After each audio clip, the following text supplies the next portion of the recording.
आज हम बात करेंगे। आज हमारे देश के बहुत सारे लोगों को ये पता नहीं है कि एक जमाने में भारत को समुद्र की सबसे बड़ी ताकत और सबसे बड़ी शक्ति माना जाता था और पश्चिमी देशों की नौसेना हमारी नौसेना से कमजोर थी। भारत के समुद्र से सीमा 1198 किलोमीटर लंबी है, जो कि पूरी दुनिया में 14वें स्थान पे है। भारत के लोथल में इस दुनिया का सबसे प्राचीन बंदरगाह है, जो लगभग 4200 वर्ष पुराना है। 9वीं से 13वीं शताब्दी के बीच दक्षिण भारत के चोल साम्राज्य को उस समय की सबसे शक्तिशाली नौसेना माना जाता था। नौसेना चोल साम्राज्य के पास थी। इसी कारण तमिलनाडु से लेकर श्रीलंका, बर्मा, थाईलैंड और इंडोनेशिया तक चोल साम्राज्य फैला हुआ था और इसी जहाज पश्चिम से मध्य एशिया से लेकर चीन तक आते जाते थे। आज जिस भूखंड पर सबसे बड़ी मुस्लिम आबादी वाला देश इंडोनेशिया है, वह इंडोनेशिया भी चोल साम्राज्य के जमाने में श्री विजय हुआ करता था,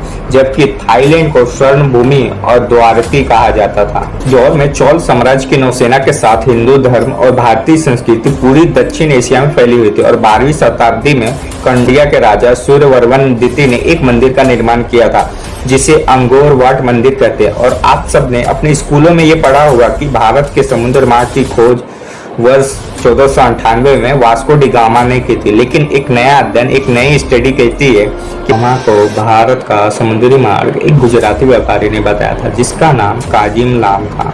शिवाजी महाराज के बारे में यह बात तो सब जानते हैं कि उन्होंने मुगलों को काफी नुकसान पहुंचाया और उनके साथ संघर्ष किया, लेकिन यह बात बहुत कम लोग जानते हैं कि उन्होंने एक बहुत शक्तिशाली नौसेना का भी निर्माण किया था। छत्रपति शिवाजी महाराज उस जमाने में यह बात जानते थे कि एक महाशक्ति बनने के लिए एक समुद्र शक्ति बनना कितना आवश्यक है।